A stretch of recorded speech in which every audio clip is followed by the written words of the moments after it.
La Bible révèle que la fin de toute chose est proche et que Dieu appelle tout homme à pouvoir se réjouir de la seconde venue de Jésus-Christ. L'objectif de cette présentation est de vous préparer à être du nombre de ceux qui gardent les commandements de Dieu et le témoignage, la foi de Jésus-Christ. Être préparé pour le retour de Jésus devrait être l'objectif de tout adventiste du 7e jour, n'est-ce pas? Oui. Amen? J'ai pas entendu. Amen. Amen. Ah, vous me rassurez, oui. Mais que signifie être prêt pour le retour de Jésus? Qu'est-il attendu des croyants des derniers jours? Jésus déclara en Luc chapitre 18, verset 8. Où nous rendons-nous? Luc chapitre 18, verset 8. Chapitre 18, verset 8, tout à fait. Rendons-nous, ouvrons nos Bibles, la parole de Dieu, le fondement solide, notre seule sauvegarde, comme dit l'esprit de prophétie. Rendons-nous en Luc chapitre 18, verset 8.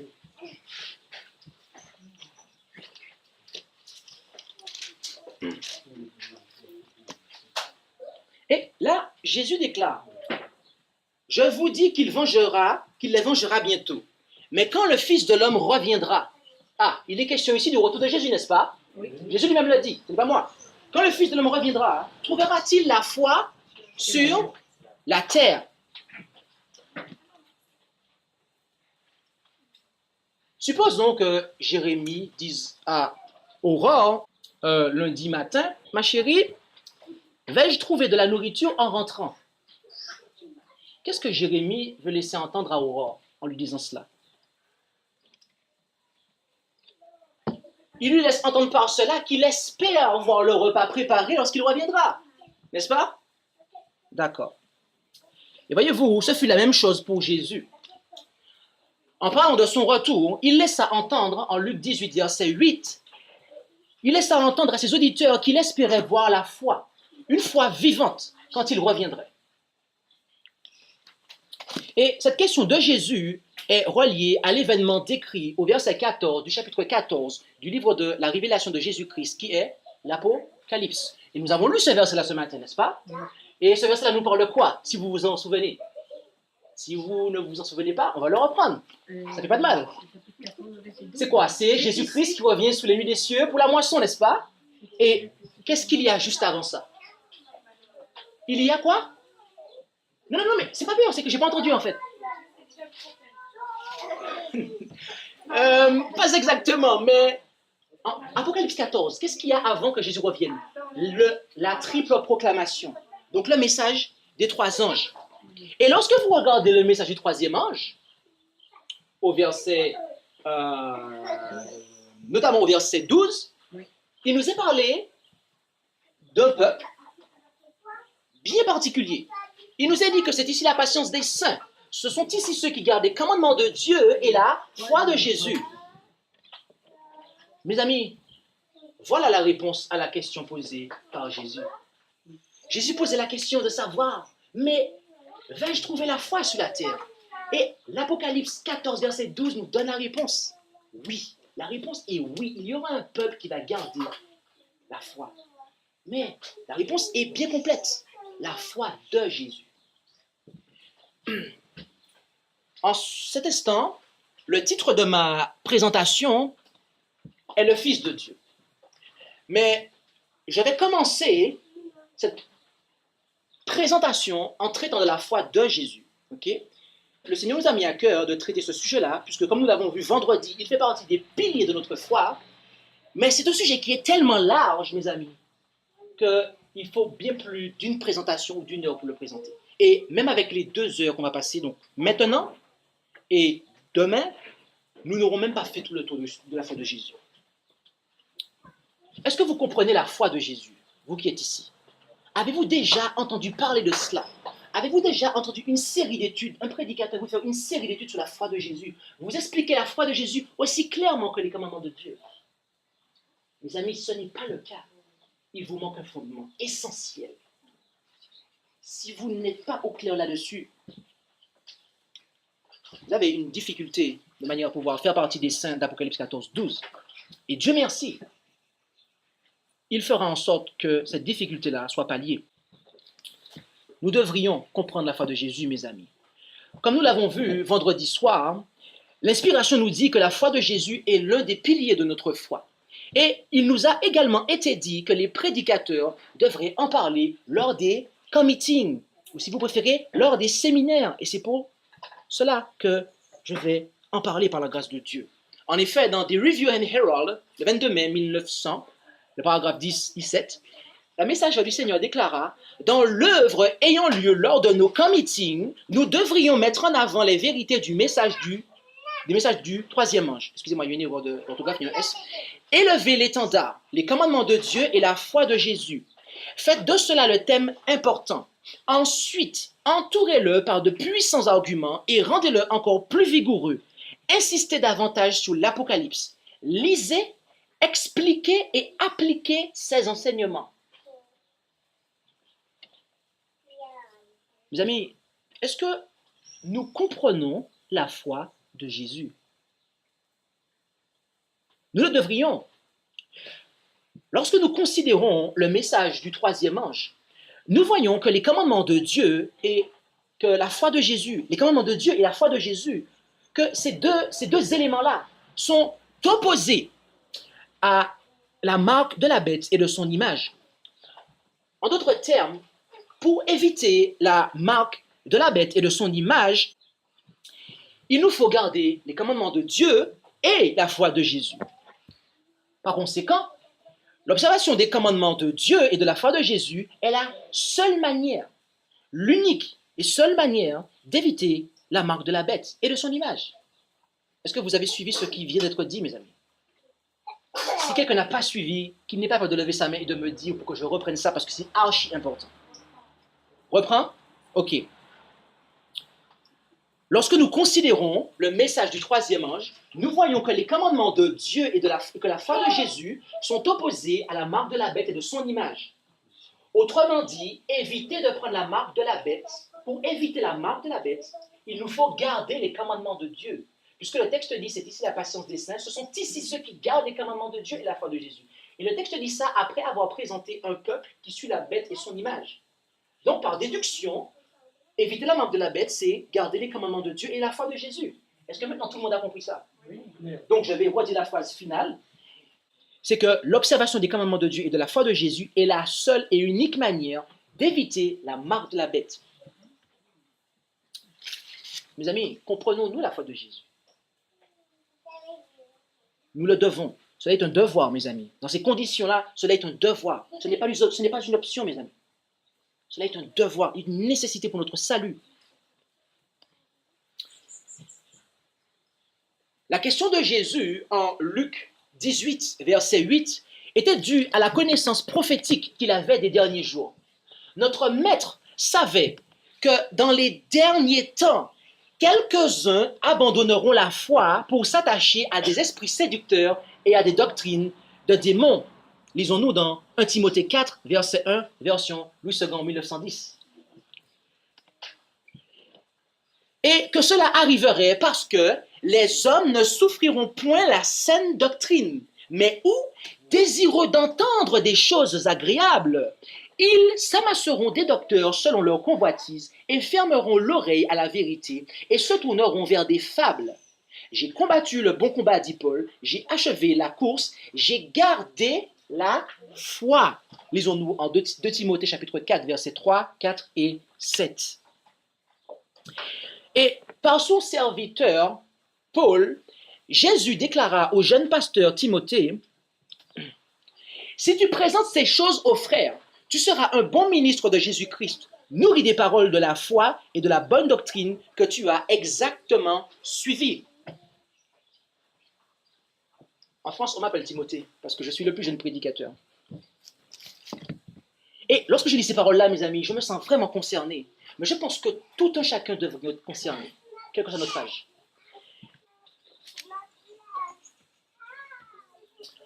Car, voyez-vous, en tant que serviteur du Seigneur, affermir les croyants dans la foi est le devoir de base que nous avons.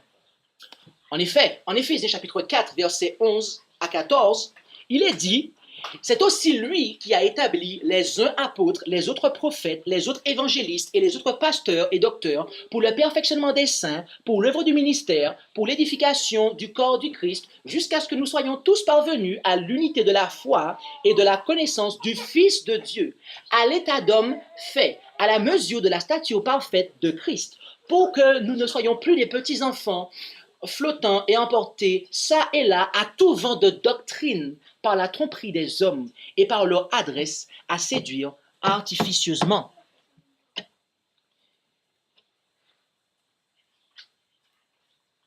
Le devoir des pasteurs, docteurs, évangélistes, de tout le corps enseignant, mes amis, c'est de faire en sorte qu'il y ait un peuple qui ne soit pas emporté çà et là à tout vent de doctrine.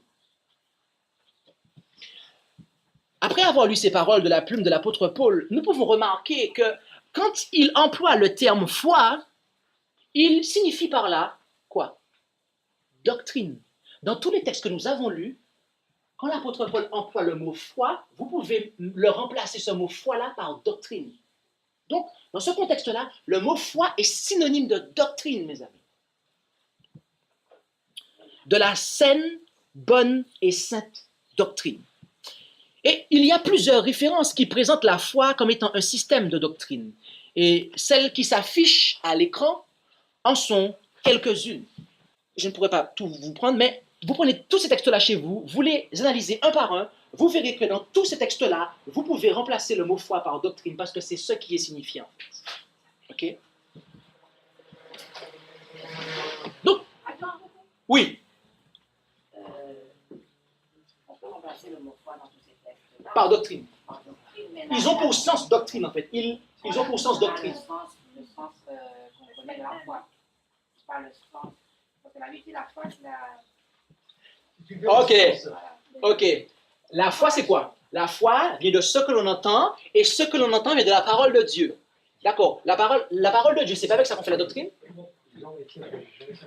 Ah, oui. Tu comprends? Mais après, on dit la foi, c'est des choses qu'on n'a pas connues. Aussi, mais il y a plusieurs facettes à la foi. Il y a plusieurs facettes de la foi. Ok? Il y a plusieurs facettes. D'accord? Mais vous allez...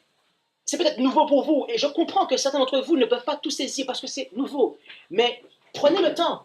Faites comme les Bériens qui examinent chaque jour ce qu'on leur dit pour savoir si c'est vrai. Mais les textes que nous avons lus, si vous vous posez et que vous n'avez pas compris cela, vous allez voir que foi est égale à doctrine. Ainsi, si la foi est égale aux enseignements ou à la doctrine, eh bien, la foi de Jésus est alors égale à quoi? À la doctrine de Jésus. C'est clair. Si foi est égale à doctrine, dans une certaine circonstance, alors la foi de Jésus est égale à quoi? À la doctrine de Jésus. Et, mes amis, c'est dans ce sens que va l'inspiration. En effet, dans Manuscrit Releases, volume 5, à la page 290, paragraphe 2, la messager du Seigneur déclara la chose suivante. J'ai vu que les frères et sœurs n'avaient pas compris la foi de Jésus dans sa vraie lumière. Ils ont enseigné que cela était la guérison des malades, etc. Il ne s'agit pas simplement de guérir les malades, mais il s'agit de tous les enseignements de Jésus dans le Nouveau Testament. Donc de la doctrine de Jésus, des enseignements de Jésus. Doctrine égale enseignement. C'est compris? Et elle continue en disant, les commandements de Dieu et la foi de Jésus. Je vis que c'était l'ensemble du Nouveau Testament, lequel fait le récit de Jésus. Et ici, je n'ai pas mis une quantité de textes des pionniers adventistes, Joseph Bate, William Smith, James White, qui vont dans le même sens en fait. Juste parce que il y a ici des éléments d'une prédication que j'ai déjà faite, mais aujourd'hui, j'ai pris la base de cette prédication pour aller beaucoup plus loin. Okay? Tous les pionniers adventistes étaient d'accord avec ce qu'il vient de dire là. Ils disaient quasiment la même chose à peu de choses près.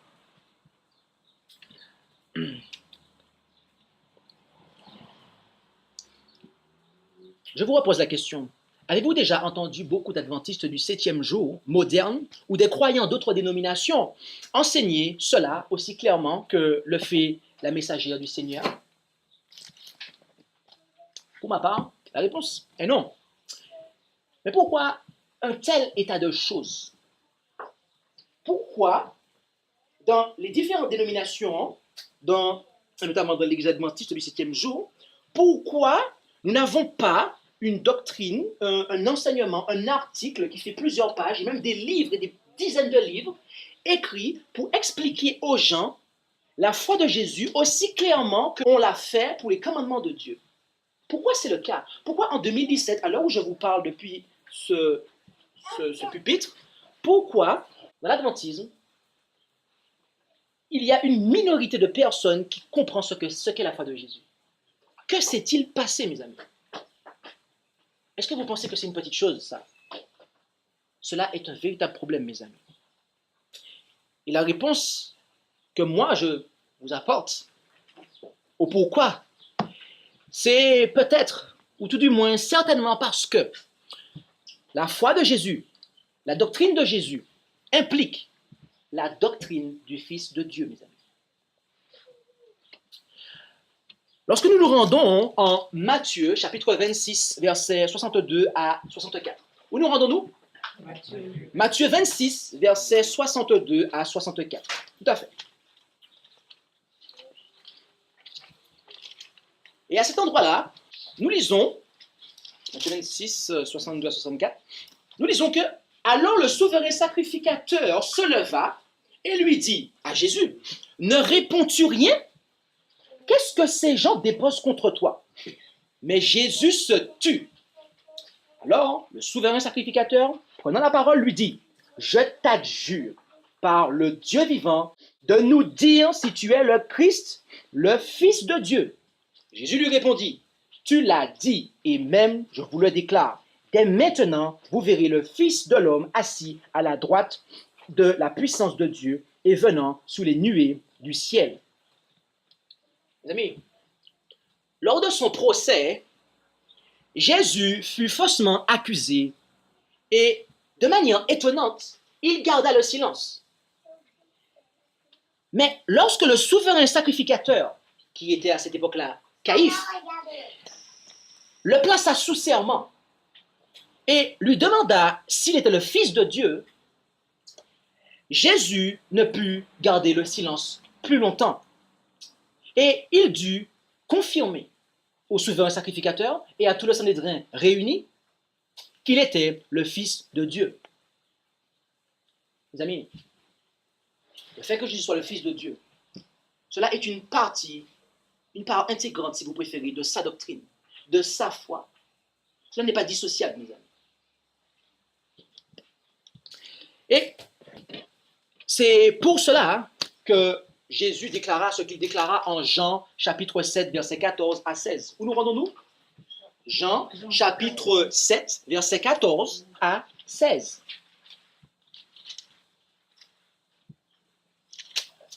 Jean chapitre 7, versets 14 à 16. Nous avons ici la raison pour laquelle Jésus déclara cela.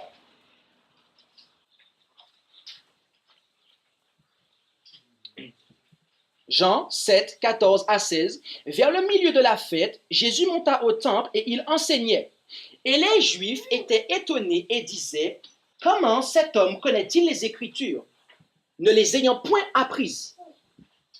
Jésus leur répondit, « Ma doctrine n'est pas de moi, mais de celui qui m'a envoyé. » Jésus déclara que les Juifs disaient, « Mais comment sait-il ces choses-là? Il n'a pas enseigné. Il n'est pas allé à Collonges pour étudier la théologie. Il n'est pas allé à Andrews University pour étudier dans nos écoles. Et comment sait-il ces choses-là? » Jésus leur a dit la chose suivante. « Ma doctrine me vient de mon Père. »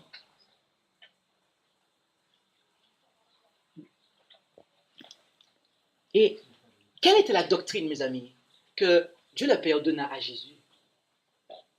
Parce que, mes amis, c'est à cette école-là qu'il faut aller. Puisque c'est cette école-là que Jésus c'est ce cursus scolaire que Jésus a suivi. Donc je vous pose la question, quelle doctrine le Père a-t-il donné à Jésus? Quelqu'un pourrait dire, oh, nous n'étions pas dans l'éternité avec eux. Oh, donc nous ne pouvons pas le savoir. Mes amis, lorsqu'une armée doit envoyer quelqu'un en mission en pays étranger, ce missionnaire sera instruit avant de quitter son pays. Cependant, une fois qu'il arrive sur le champ, le missionnaire pourrait avoir besoin d'une confirmation. Et évidemment, il ne sera pas instruit tel qu'il le fut avant d'avoir quitté son pays. Mais il peut recevoir les informations même dont il a besoin une fois arrivé en terre étrangère. Vous comprenez cela? Ça a du sens pour vous? Mes amis, avant de venir sur terre, Dieu a dit beaucoup de choses à Jésus. Cela est vrai. Mais la Bible, les Écritures rapportent que le Père déclara à Jésus: car auquel des anges Dieu a-t-il jamais dit, en Hébreux 1, verset 5, tu es mon fils, je t'ai engendré aujourd'hui, et encore, je serai son père et il sera mon fils. Les évangiles rapportent que le Père n'a parlé que 3 fois. Donc, quand il parle, cela est très important, n'est-ce pas? Lorsque Jésus démarra sa mission dans le champ étranger de cette terre, Dieu n'a pas rappelé à Jésus tous les enseignements qu'il avait reçus au ciel, mais il lui communiqua l'enseignement qui était le plus important pour lui, mes amis. Lequel était: celui-ci est mon fils bien-aimé en qui j'ai pris plaisir. La filialité du Christ, mes amis, est la doctrine la plus importante que Jésus a reçue de son Père. Nous pouvons donc comprendre, je vais reprendre par rapport à la moto, nous pouvons donc comprendre pourquoi les évangiles, mais aussi la Bible entière, insistent souvent sur cette partie de sa doctrine. Mais voyez-vous, en dépit de cette clarté, eh bien, certaines personnes déclarent que l'enseignement de la filialité de Jésus n'est pas si simple et que cela, en réalité, cache un mystère. En Jean, chapitre 18, versets 20 et 21, lorsque le souverain sacrificateur l'interrogea concernant sa doctrine, Jésus lui répondit: « J'ai parlé ouvertement au monde. J'ai toujours enseigné dans la synagogue et dans le temple, où les Juifs s'assemblent de toutes parts, et je n'ai rien dit en cachette. Pourquoi m'interroges-tu? Interroge ceux qui ont entendu ce que je leur ai dit. Ces gens-là savent ce que j'ai dit. » Le mot « ouvertement » dans ce passage, comme vous le voyez affiché à l'écran entre crochets juste après « ouvertement », vient du terme grec « parhésia », lequel peut signifier franchise, franchement, publicité, librement, clairement, ouvertement. Mes amis, Jésus était en train de dire au souverain sacrificateur la chose suivante: tu m'interroges concernant ma doctrine, mais ce que j'ai dit dans la synagogue et dans le temple a toujours été clair et franc. Et cela est tellement vrai que ceux qui m'ont entendu sont eux-mêmes capables de t'enseigner ma doctrine. Voilà ce que Jésus voulait dire. Si je paraphrase pour vous faire comprendre sa pensée. Et mes amis, cela se vérifie dans la croyance et l'enseignement des premiers disciples de Jésus, les apôtres. Rendons-nous en Matthieu 16, versets 13 à 17. Où nous rendons-nous? Matthieu 16, versets 13 à 17. Et là, il est dit quoi? Et Jésus, étant arrivé dans le territoire de Césarée de Philippe, interrogeait ses disciples, disant: que disent les hommes que je suis, moi le Fils de l'homme? Ils répondirent: les uns disent que tu es Jean-Baptiste, les autres Élie, et les autres que Jérémie, ou l'un des prophètes. Et il leur dit: et vous, qui dites-vous que je suis? Simon-Pierre, prenant la parole, dit: tu es le Christ, le Fils du Dieu vivant. Et après, il lui dit quoi? Il a dit que tu es Simon, tu es Pierre, et que sur ce rocher, ce que tu as prononcé, le roc, sur ça je bâtirai mon église. Et c'était quoi ce roc-là, mes amis, qu'il a prononcé? Que tu es le Christ, le Fils du Dieu vivant. Voilà quelle était la croyance des premiers disciples, mes amis. Et ils ne sont pas allés à Collonges, ni à Andrews University pour comprendre cela. Parce que Jésus leur a toujours enseigné clairement. Si bien que ce qu'il disait et que les gens entendaient, c'était sa doctrine et ils pouvaient le croire et s'appuyer dessus et résister au Sanhédrin. Nathanaël également. L'évangile selon Jean, chapitre 1, verset 49.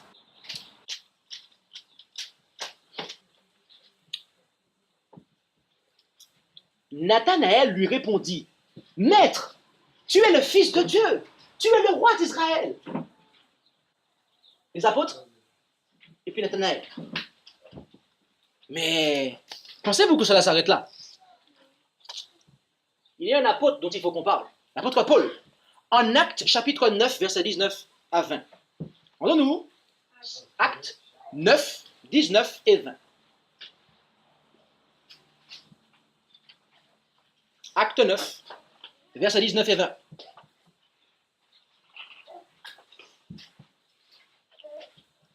Et l'apôtre Paul, ayant mangé, il reprit ses forces, et il fut quelques jours avec les disciples à Damas.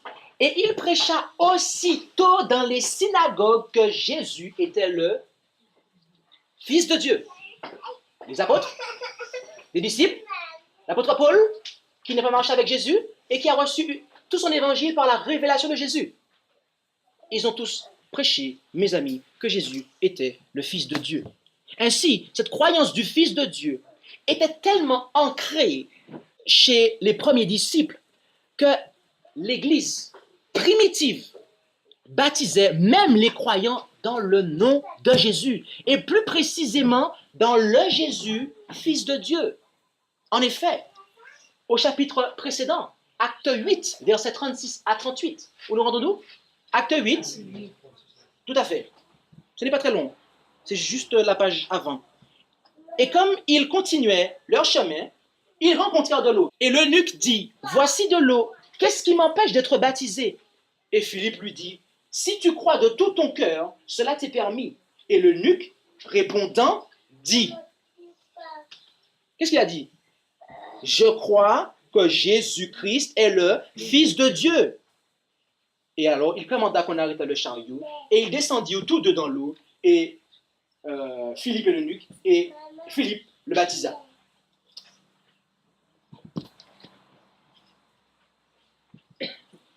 On ne peut pas conclure autre chose que Philippe lui a prêché que Jésus était le Fils de Dieu. Et il a simplement confessé que Jésus-Christ était le Fils de Dieu. Et là-dessus, il a été baptisé. Est-ce que toutes les églises font ça? Je laisse la question en suspens, la réponse viendra plus tard. Vous l'avez déjà, mais en tout cas, je ne vais pas enfoncer le clou à présent. En fait, mes amis, les premiers disciples adoraient Jésus en tant que Fils de Dieu.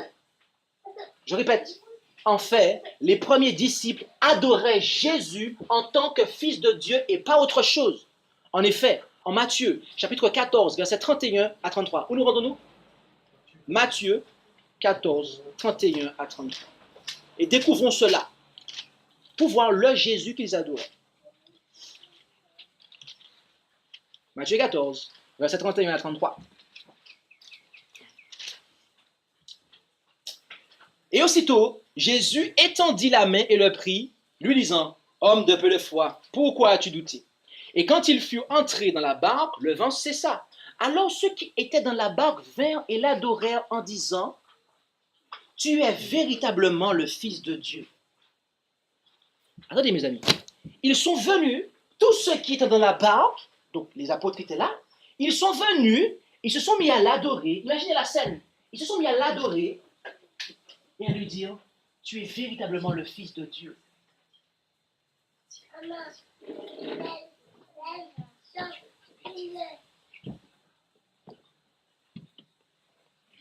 Mes amis, voici la doctrine qui vient de Jésus.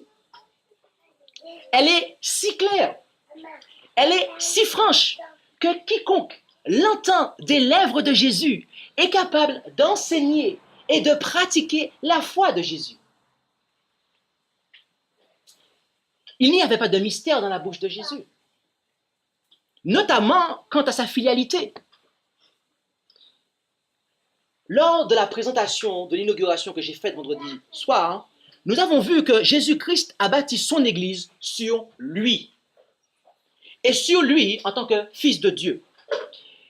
Et lorsque nous avons étudié le message du premier ange ce matin, nous avons découvert que l'évangile éternel du premier ange consiste notamment à annoncer au monde, à toute nation, toute tribu et langue et peuple, d'une voix forte, que Jésus-Christ est le Fils de Dieu, puisque en Marc 1, on a vu que quoi? Commencement de l'évangile de Jésus-Christ, virgule, quoi? Fils de Dieu, c'est ce qu'on a lu? C'est ce qu'on a lu, mes amis. Fils de Dieu. Il est donc clair, et même plus que clair, que le Fils de Dieu, et de ce fait, sa doctrine de Fils de Dieu, est le fondement de l'Église chrétienne. Cependant, comme la quasi-totalité des églises dites chrétiennes, l'Église adventiste du 7e jour ne croit pas dans ce fondement. En effet, dans le livre « Ce que croient les adventistes », à la page 28 de la version qui est affichée ici, il est dit, dans le Nouveau Testament, Jésus a utilisé le nom Père pour nous amener à une relation plus intime et plus personnelle avec Dieu. Cela sous-tend que ce n'est que pour cela que Jésus a fait ça. Et cela sous-tend qu'il n'était pas véritablement, littéralement le Fils de Dieu.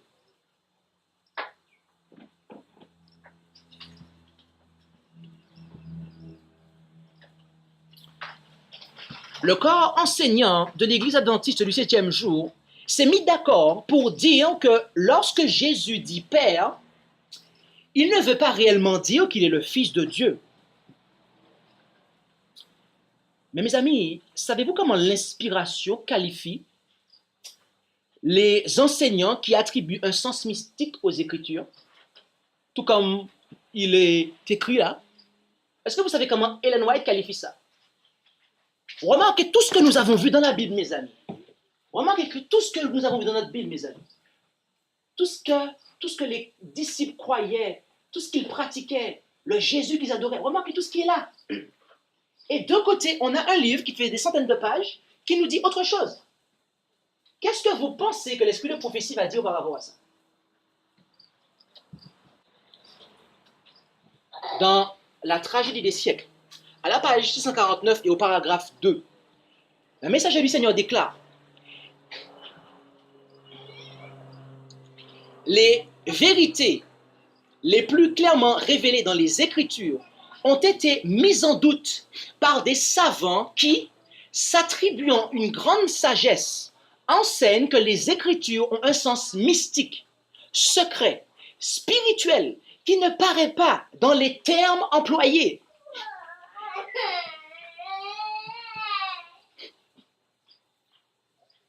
Et elle continue. C'est la phrase qui suit, juste après que je me sois arrêté. Elle continue en disant la chose suivante. Ces hommes sont de faux docteurs. C'est à eux que Jésus dit, vous ne comprenez ni les Écritures, ni la puissance de Dieu. En Marc, chapitre 12, verset 24. Et elle continue. Là où il n'y a ni figure, ni symbole, il faut donner aux termes de la Bible leur sens le plus évident. Si quelqu'un veut faire sa volonté, donc la volonté de Dieu, il connaîtra si ma doctrine est de Dieu. Jean 7, 17. Si l'on voulait attribuer aux paroles de l'Écriture leur sens propre, s'il n'y avait pas de faux docteurs pour égarer et troubler les esprits, il s'accomplirait sur terre une œuvre qui réjouirait les anges et grâce à laquelle des milliers de brebis qui errent maintenant dans les ténèbres seraient introduites dans le céleste bercail. Autrement dit, c'est parce que l'on spiritualise des textes qui ne doivent pas être spiritualisés, c'est parce que des églises sont remplies de faux docteurs que Dieu maintient des milliers d'âmes à l'extérieur.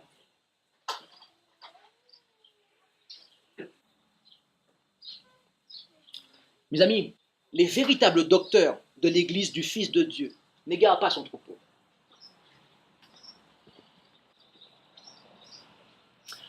D'après ce que l'apôtre Paul écrivit en Romains chapitre 10, verset 17, la foi vient de ce que l'on entend et ce que l'on entend vient de la parole de Dieu.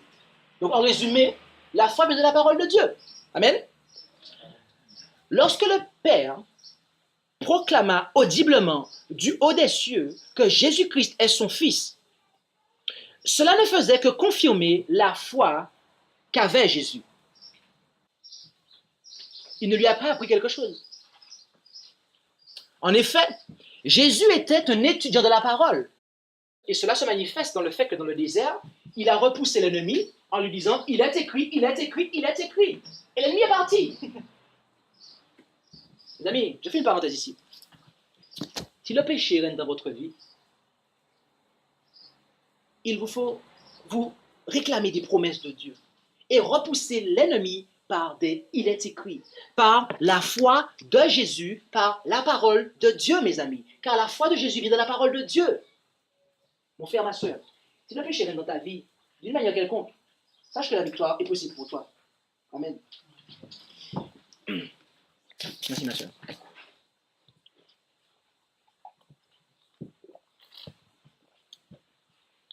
Cela ne faisait que confirmer la foi que Jésus avait.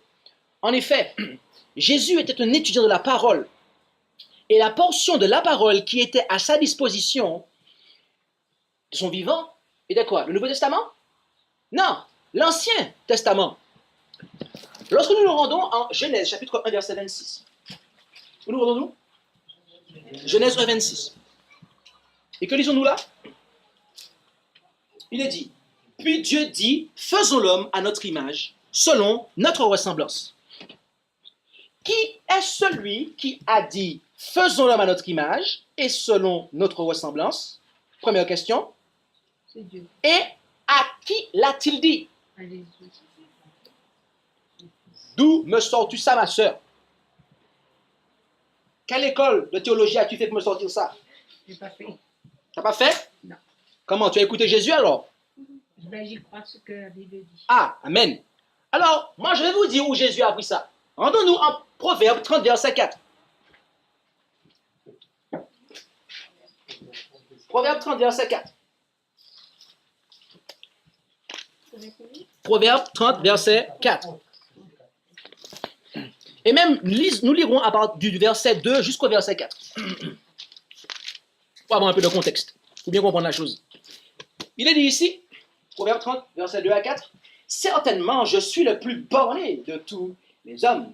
Je n'ai pas l'intelligence d'un homme. Je n'ai pas appris la sagesse et je n'ai pas la connaissance de ce qui est saint. » Écoutez ça, écoutez bien le verset 4. Hein. Qui est monté aux cieux ou qui en est descendu? Qui a assemblé le vent dans ses mains? Qui a serré les eaux dans sa robe? Qui a dressé toutes les bornes de la terre? Quel est son nom et quel est le nom de son fils? Le sais-tu?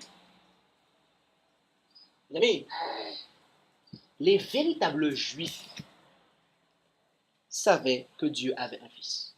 Autrement, ce texte n'existerait pas.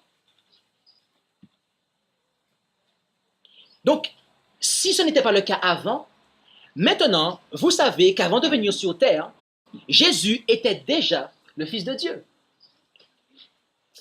Et plus en avant, dans le livre des Proverbes, nous apprenons autre chose concernant le Fils de Dieu. En effet, en Proverbes, chapitre 8, versets 22 à 25. Où nous rendons-nous? Ok. Et il est dit là quoi? L'Éternel m'a possédé dès le commencement de ses voies, avant qu'il fît aucune de ses œuvres. J'ai été établi depuis l'éternité, dès le commencement, dès l'origine de la terre. J'ai été engendré lorsqu'il n'y avait point encore d'abîme, ni de fontaine riche en eau. J'ai été engendré avant que les montagnes fussent assises et avant les coteaux. Comme nous l'avons vu vendredi, nous avons considéré 1 Corinthiens 1, verset 24, où il nous est dit que Jésus-Christ est la sagesse de Dieu. Et là, il est question de la sagesse de Dieu. Et lorsque vous lisez le commentaire d'Ellen White, en Patriarche et Prophète, Ellen White dit qu'ici, on parle de Jésus-Christ. Alors qu'à Andrews University, à Collonges et en tous les autres, on nous dit que non, non, on ne parle pas de Jésus ici.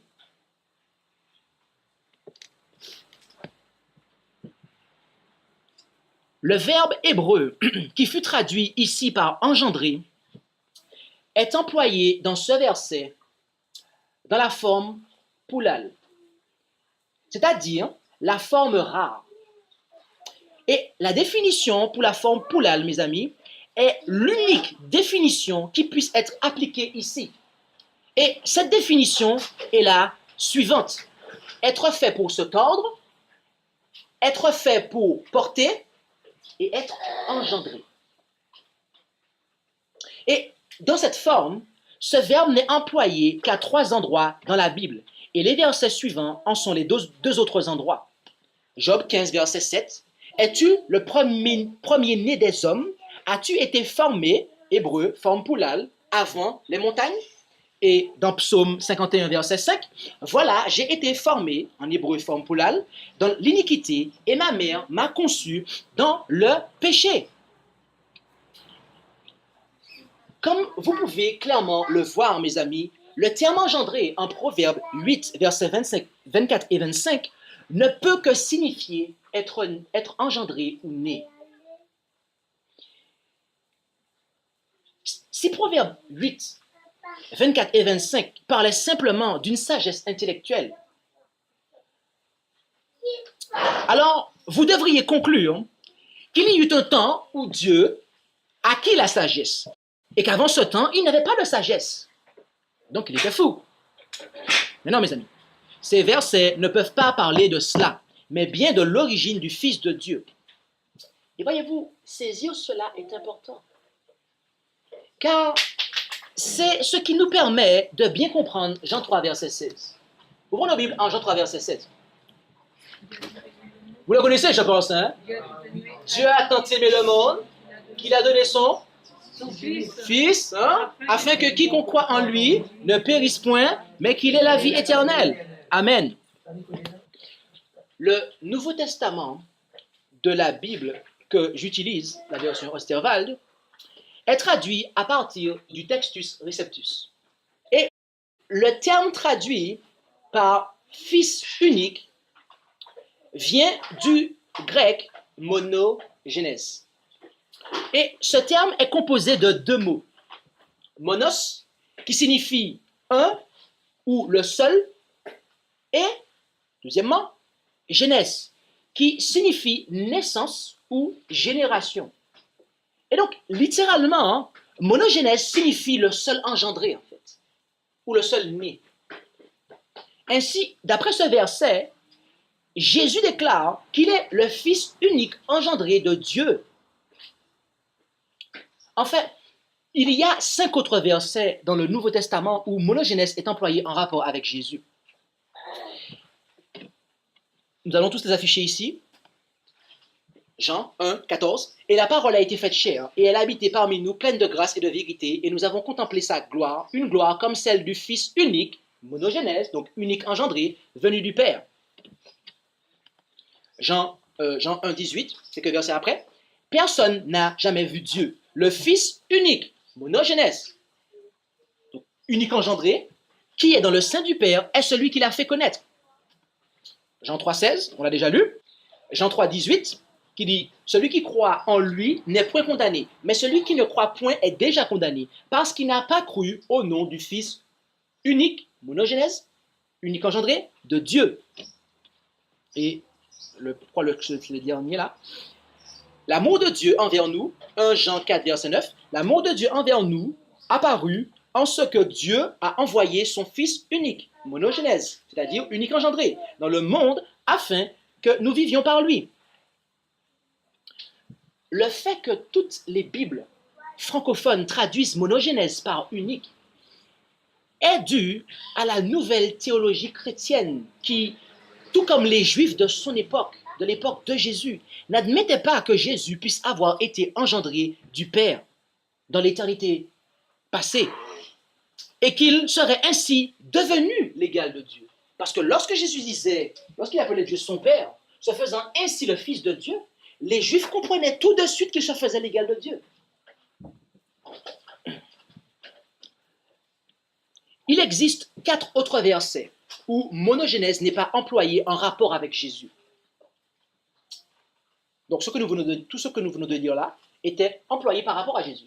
Mais il existe 4 versets où monogénèse n'est pas employé en rapport avec Jésus. Et voyez-vous, l'un d'entre eux est employé par les théologiens modernes pour dire que monogénèse ne signifie pas unique engendré. Et ce verset est Hébreux 11, verset 17, que je vous invite à prendre. Bien que je vais l'afficher, mais prenez-le, parce que vous allez comprendre pourquoi. Prenez, ouvrez vos Bibles en Hébreux 11, verset 17.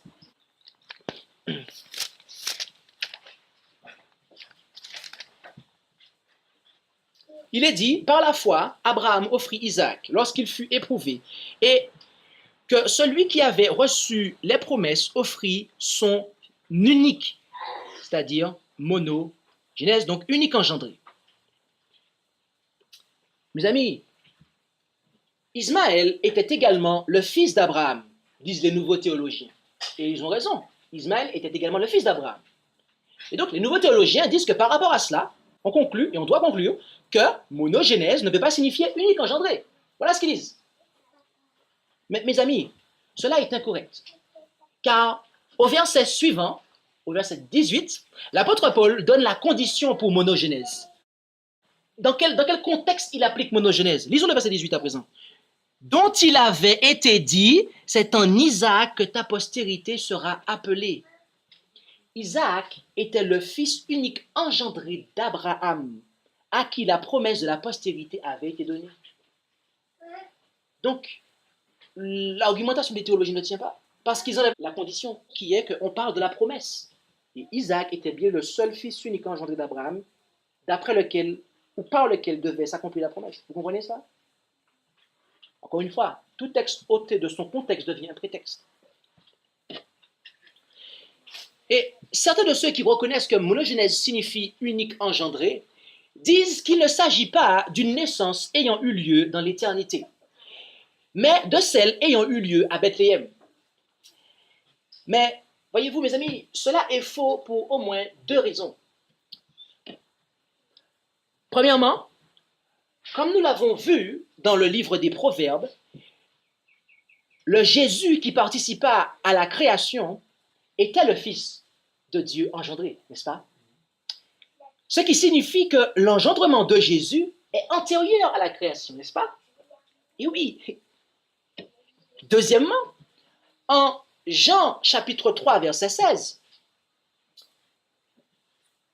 il n'est pas dit que c'est en vertu de son amour pour le monde que Dieu engendra un fils, afin de nous le donner.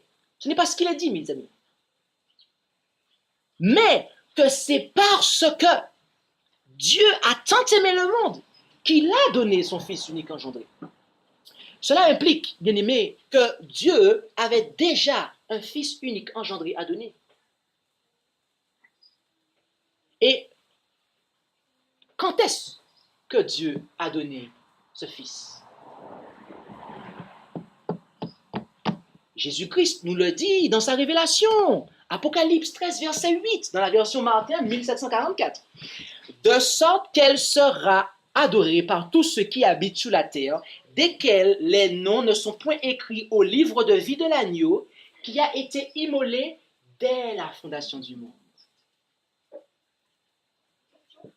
Oui, Marie. Je dis que tu attendais que tu sais, tu attendais le moment où il avait son fils unique, et que c'est Dieu qui a donné son fils unique. Et alors, pour moi, Jésus a dit, c'est moi qui l'ai, ma vie, c'est moi qui l'ai. Amen. Alors effectivement, lorsque Jésus dit ça, en fait, il faut comprendre quelque chose. C'est Jésus qui est allé vers le Père pour dire que je vais me donner pour la race humaine. Mais Dieu a donné son Fils quand même. Tu sais pourquoi? Parce que Dieu aurait pu dire non et empêcher que ça se fasse. Mais Dieu ne l'a pas fait. Tu imagines ça? Vous imaginez ça, mes amis? Dieu le Père a accepté. Il aurait pu dire non. Mais il a accepté l'offre de son Fils. Est-ce que vous voyez? C'est ce qu'Abraham a vécu avec Isaac, mes amis. C'est exactement ce que Dieu a vécu. Et je peux vous dire, mes amis, qu'Abraham n'était pas un trinitaire. Parce qu'en faisant ça, Abraham a compris tout à fait c'était quoi la divinité et comment ça fonctionnait. Et il a pleinement compris l'amour de Dieu, mes amis. On ne peut pas comprendre l'amour de Dieu si on croit en une idole que l'on appelle Trinité. Et on ne peut pas comprendre l'amour de Dieu, mes amis. On ne peut pas comprendre l'amour de Dieu. On ne peut pas être des enfants d'Abraham si on suit ça. Ce n'est pas possible. Donc, vous remarquez que Jésus a été immolé dès la fondation du monde. Or, Dieu a tant aimé le monde qu'il a donné son Fils. Donc, Dieu l'a donné dès la fondation du monde, en fait. Ok? Dans les plans, dans les conseils, comme on le sait. Étant donné la limite de temps qui m'est impartie, je ne pourrais pas couvrir tous les aspects de la doctrine du Fils de Dieu durant cette heure. Mais pour l'heure, nous devons conclure. Connaître Jésus en tant que Fils de Dieu est une question de vie ou de mort. Jean 7, verset 3 nous dit, « Or, c'est ici la vie éternelle, qu'ils te connaissent, toi le seul vrai Dieu, et Jésus-Christ que tu as envoyé. » 1 Jean 2, versets 22 et 23 nous dit, « Qui est menteur, si ce n'est celui qui nie que Jésus est le Fils, est le Christ? Celui-là est l'Antichrist qui nie et le Père et le Fils. Quiconque nie le Fils n'a pas non plus le Père. Celui qui confesse le Fils a aussi le Père. » 1 Jean 5, versets 10 à 13.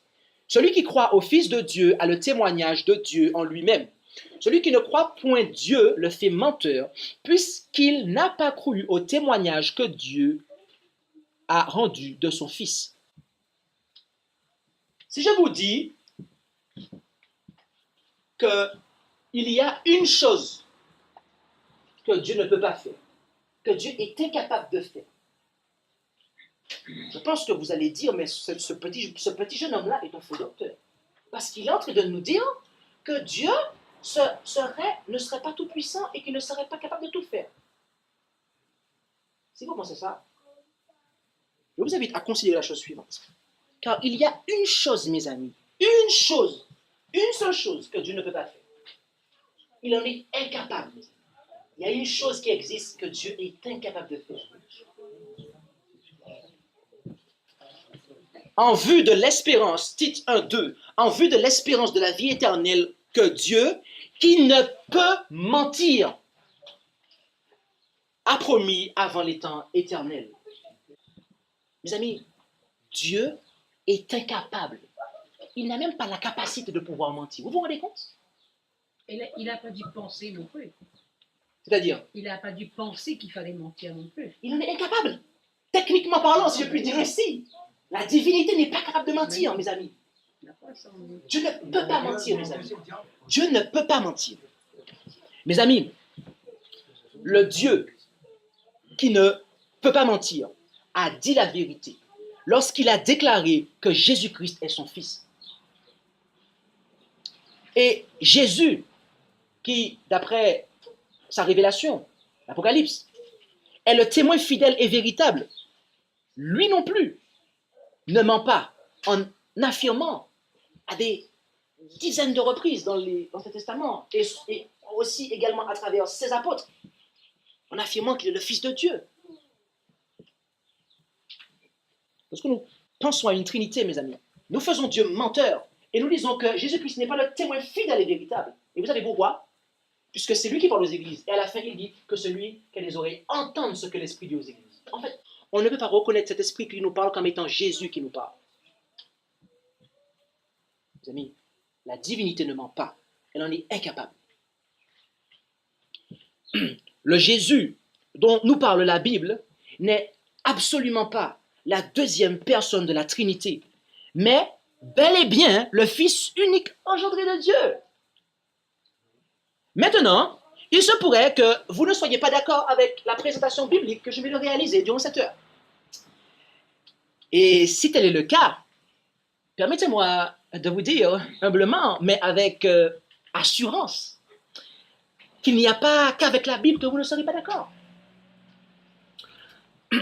En effet, dans le périodique Sign of the Time, à la date du 30 mai 1895,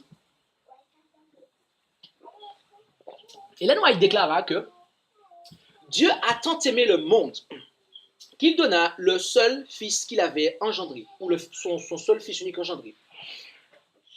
Et il y a un tiret En anglais, ce tiret-là signifie que ce qui suit, c'est l'explication de ce qui précède. Non un fils par création, comme le furent les anges, ni un fils par adoption, comme l'est le pécheur repentant, mais un fils unique engendré à l'image expresse de sa personne. Les témoins de Jéhovah disent que Jésus est fils de Dieu, mais ils disent que Jésus a été créé. Mes amis, Jésus n'a pas été créé. Jésus est littéralement le fils de Dieu. Et étant le fils de Dieu, il ne peut qu'être Dieu et donc être l'égal de Dieu. C'est ce que la Bible nous dit. Si vous ne le comprenez pas, il faut le croire, parce que c'est ce que la Bible dit. Parce que la foi vient de ce que l'on entend, et ce que l'on entend vient de la parole de Dieu. Maintenant, deuxième déclaration. Dans The Spirit of Prophecy, volume 1, pages 24 et 25, Ellen White déclara: dès que la terre fut créée et peuplée d'animaux, le Père et le Fils mirent à exécution le dessein qu'ils avaient conçu avant la chute de Lucifer. Deux points. Créer l'homme à leur image. Ils avaient collaboré dans la création de la terre et de toute créature vivante. Alors Dieu dit à son Fils, c'est qui le Dieu là qui parle? Le Père? Dieu le Père, oui. Il a dit à son Fils, c'est qui son Fils? Jésus? Oui. Faisons l'homme à notre image.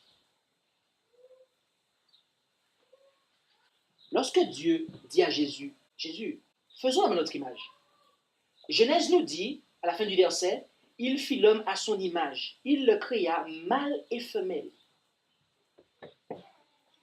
Du point de vue de la relation, bien-aimé, et je parle bien du point de vue de la relation, le couple, mâle et femelle, l'homme et la femme, est une illustration de la relation entre Dieu et Jésus, au niveau relation. Je m'explique. Jésus dit qu'il prend son nom du Père. Ok? La femme, quel nom qu'elle porte? Le nom de son mari. La femme a été tirée de la côte d'Adam. Jésus a été tiré du Père. Je pourrais continuer à vous faire une liste de similitudes comme ça, de parallèles, pour vous montrer, mes amis, que le couple a été créé à l'image de la divinité. Deux points. Dieu le Père et Jésus-Christ, son Fils. Jésus-Christ, Fils de Dieu. Lorsque vous n'avez pas cette compréhension, votre foyer ne peut pas bien fonctionner. Parce que vous êtes incapable de reproduire la paix qu'il y a entre Dieu et Jésus. Parce que lorsque l'on croit à la Trinité, il y a trois qui sont égaux et qui ne se soumettent pas l'un à l'autre. Il y a des gens qui m'ont dit, oui, mais les enfants, ce sont le troisième, qui font le troisième. Donc, ça représente le Saint-Esprit. Ce n'est pas ce que le texte dit. Le texte dit qu'il le créa à l'image de Dieu. Il le créa mâle et femelle. Si on veut aller au-delà, c'est votre problème. Mais moi, je reste sous le texte, mes amis, car c'est ma seule sauvegarde. Voilà pourquoi les foyers sont si maladifs. C'est parce qu'ils n'ont rien à contempler qui soit quelque chose de solide. Vous savez, on est transformé à l'image de ce que l'on contemple de l'apôtre Paul. Lorsque vous contemplez une trinité, mes amis, vous aurez des femmes qui vont vouloir dominer sur leur mari, alors que la Bible dit que le mari est censé être d'abord un modèle, mais aussi le chef du foyer. Et pourquoi cela? Parce que le Père est le responsable de l'univers, mes amis, et que Jésus-Christ lui est soumis. En ce moment, Jésus-Christ est le dirigeant de l'univers. Mais en 1 Corinthiens 15, l'apôtre Paul dit que lorsque toutes choses lui auraient été soumises, alors le Fils lui-même, avec tout ce qui l'aura soumis, il va se soumettre au Père. En ce moment, Dieu a fait Jésus gouverneur de l'univers. Mais avant la chute de l'humanité et après la restauration, ce sera le Père qui sera reconnu comme étant régent. Mais Christ sera toujours reconnu comme étant régent. Et ce, parce que, et Ellen White le dit dans The Great Controversy, à la page 493, paragraphe 1, et je vous invite à comparer cette lecture avec la tragédie des siècles, à la page 536, paragraphe 1. J'ai traduit le texte de l'anglais parce que la version française n'est pas correcte. Avant l'entrée du mal, il y avait la paix et la joie dans tout l'univers. Tout était en accord parfait avec la volonté du Créateur. L'amour pour Dieu était suprême et l'amour pour les autres était impartial.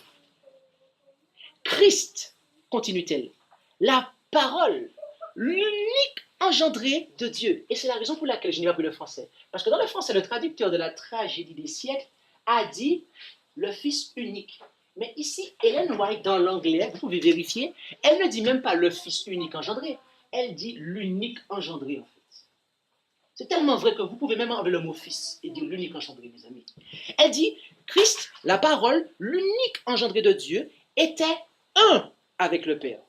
Tiret, donc ce qui va suivre, c'est une explication de ce qui précède. Un en nature, en caractère et en dessein. Voilà. Le seul être dans tout l'univers qui pouvait entrer dans tous les conseils et les desseins de Dieu. Par Christ, le Père opéra la création de tous les êtres célestes. Car c'est en lui qu'ont été créées toutes choses dans les cieux, soit les trônes, soit les dominations, soit les principautés, soit les puissances. Colossiens 1, verset 16. Et comme au Père, les cieux donnaient allégeance au Christ. Mes amis, Dieu a tout créé par Jésus. Arrivé ici, vous pourriez me dire, oui, mais on a un problème. Parce que, en fait, tu serais en train de nous dire là que Jésus, à un moment, il serait arrivé à l'existence. Si vous pensez cela, permettez-moi de vous dire la chose suivante. Colossiens 1, quand vous lisez tout le chapitre, on nous dit que Jésus a créé les choses visibles et les invisibles, n'est-ce pas? Dieu a tout créé par Jésus, les choses visibles et les invisibles. Qu'est-ce que vous pouvez ranger parmi les choses invisibles, les choses qui ne se voient pas? L'air, ok. Le vent, L'esprit. L'esprit, oui. Et le temps, alors. Et le temps. Vous et moi sommes soumis au temps. Mais Jésus a créé toutes choses. Dieu, par Jésus, a créé toutes choses. Le temps y compris. Jésus est hors du temps, mes amis. Vous et moi, lorsque nous pensons à l'engendrement de Jésus dans l'éternité, nous ne pouvons pas saisir cela, mes amis. Car vous et moi, nous sommes soumis au temps. Mais Jésus n'est pas soumis au temps. Jésus a même créé le temps, mes amis. La notion de temps. C'est pour cela que les pionniers adventistes ont toujours dit que Jésus a été engendré dans l'éternité passée. On ne peut même pas dater ça, mes amis. Ça nous dépasse. Je ne peux même pas penser à ça. Qui suis-je pour vraiment vous penser à ça, mes amis? Je n'ai pas à me soucier de cela. Tout ce dont j'ai à me soucier, c'est de la doctrine de Jésus. D'un il est écrit, mes amis. Collonges n'a pas de il est écrit, mes amis. Andrews University n'a pas de il est écrit pour défendre la Trinité. Ils n'ont pas de texte ici pour défendre la Trinité, mes amis. Il n'y a pas ça, mes amis. Par contre, les humbles personnes que nous sommes, lorsque nous nous agenouillons et que nous nous mettons devant le Fils de Dieu pour recevoir son enseignement, nous avons quantité de textes, mes amis, qui, comme les apôtres, si nous nous écoutons, nous donnent la doctrine de Jésus, mes amis. Et c'est ça qu'il nous faut accepter, mes amis. Et ce que Dieu a révélé, c'est pour nous et pour nos enfants. Mais ce qu'il n'a pas révélé, ce n'est pas à moi de le sonder. Revenons à notre conclusion, parce que là, nous concluons.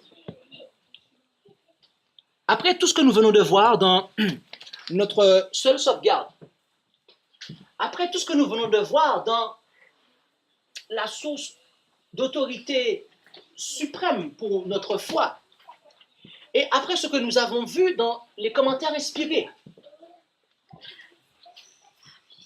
je voudrais vous poser la question suivante. Quel Jésus avez-vous servi jusqu'ici? Faisons bien attention, mes amis. Faisons bien attention, car personne ne peut poser d'autre fondement que celui qui a été posé, lequel est Jésus-Christ, nous dit l'apôtre Paul. Et nous avons vu qu'il s'agit de Jésus-Christ, Fils de Dieu, mes amis. Car Pierre a dit que tu es le Christ, le Fils du Dieu vivant, et Jésus a dit, oui Simon, tu es Pierre, et sur ce rocher, ce que tu as prononcé, Jésus-Christ, Fils du Dieu vivant, je bâtirai mon église. On ne peut pas poser d'autre fondement que Jésus-Christ, Fils de Dieu, mes amis.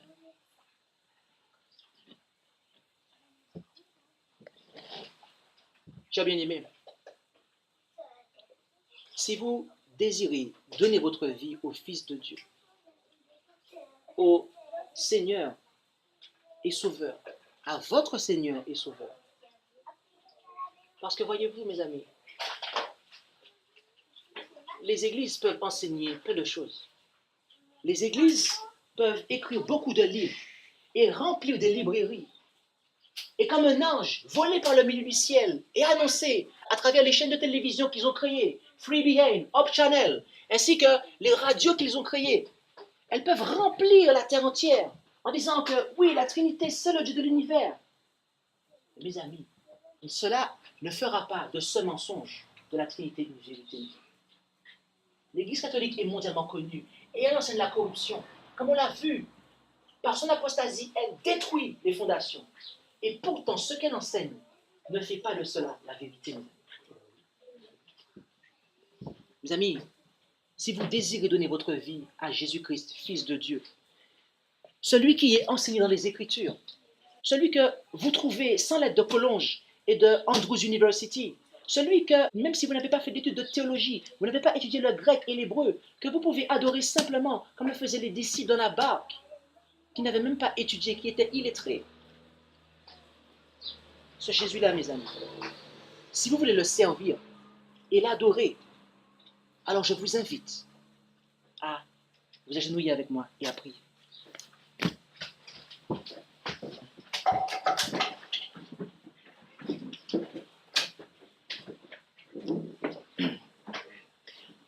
Notre Dieu, notre Père, comme Jésus a dit avant de s'en aller, je m'en vais vers mon Dieu et votre Dieu, vers mon Père et votre Père. Alors nous t'appelons Père.